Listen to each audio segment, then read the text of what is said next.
17वां अध्याय। गंगाजी विवरण और भगवान शंकरकृत संकर्षण देव की स्तुति 017 स्वर्ग के शिरोभाग में स्थित ध्रुवलोक में स्थित, जिसे विष्णुपाद भी कहा जाता है, वीरव्रत परीक्षित। उस ध्रुवलोक में उत्तानपाद के पुत्र परम भागवत ध्रुवजी रहते हैं।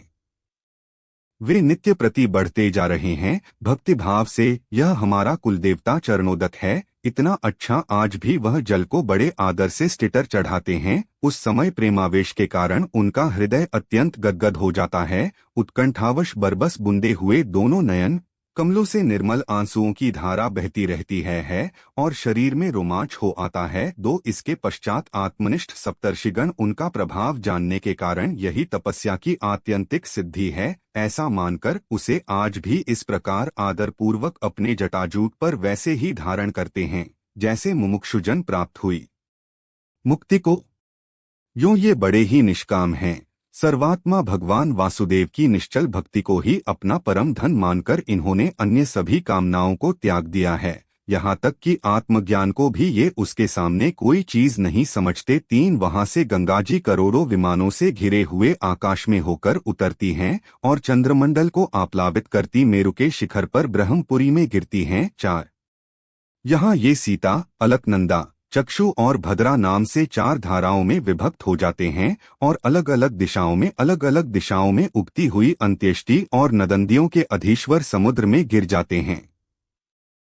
5 सीता ब्रह्मपुरी से रसाचलों के सर्वोच्च शिखरों में नीचे की ओर राखु गंधमादन के योगों पर गिरती है और भद्राश्ववर्ष को प्लवित कर पूर्व की ओर खारे समुद्र में मिल जाती है। 6 इसी प्रकार चक्षु माल्यवान के शिखर पर पहुंचकर वहां से बेरोकटोक केतुमाल वर्ष में प्रस्थान 367 स्कंध पश्चिम की ओर क्षार समुद्र में जाएं। 7 भद्रा मेरु पर्वत के शिखर से उत्तर की ओर गिरती हैं और एक पर्वत से दूसरे पर्वत पर जाती हैं। अंत में श्रृंगवान के शिखर से उत्तर कुरु देश में उत्तर की ओर उभरी हुई समुद्र में मिल जाती है। 8 अलकनंदा ब्रह्मपुरी से दक्षिण की ओर कई गिरिशिखरों को लांघाटी हेमकूट पर्वत पर यात्रा करती है।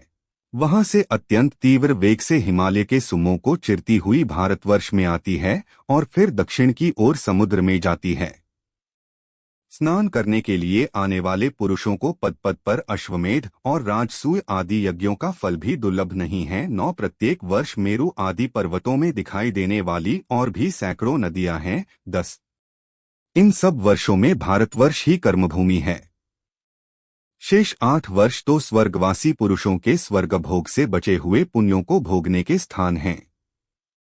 इसलिए इन्हें भूलोक के स्वर्ग भी कहते हैं। 11 वहां के देवतुल्य मनुष्यों की मानवीय गणना के अनुसार 10,000 वर्ष की आयु होती है।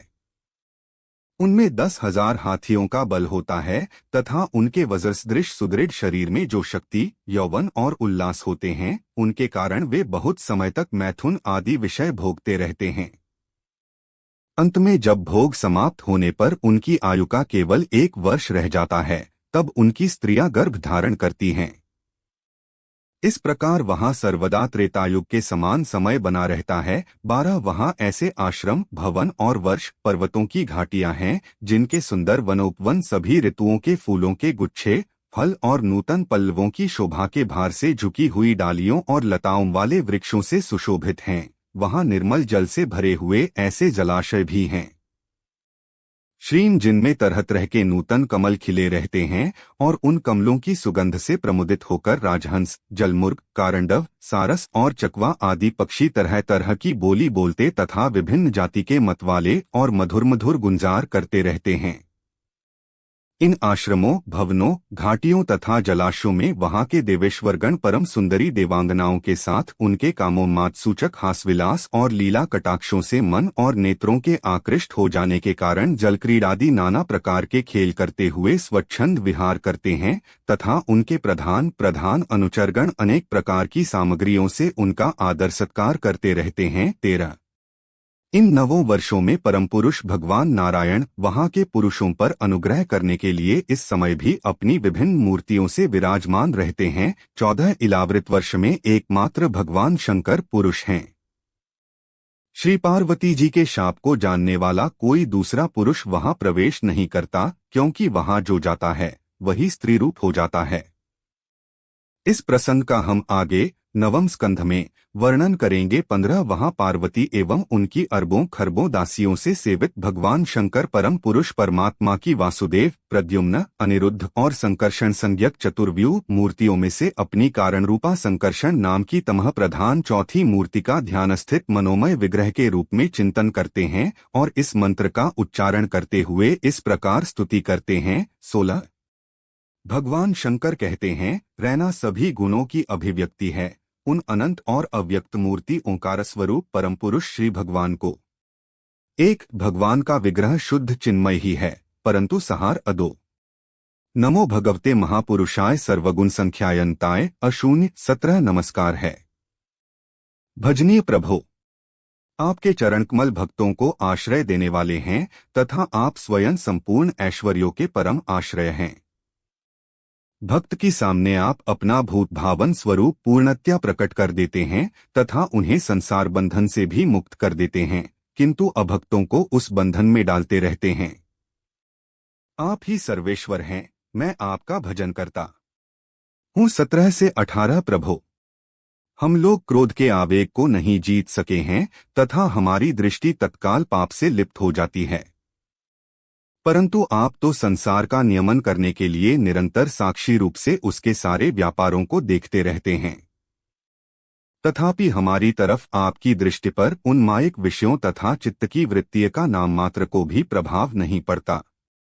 ऐसी स्थिति में अपने मन को वश में करने की इच्छा वाला कौन पुरुष आपका आदर न करेगा।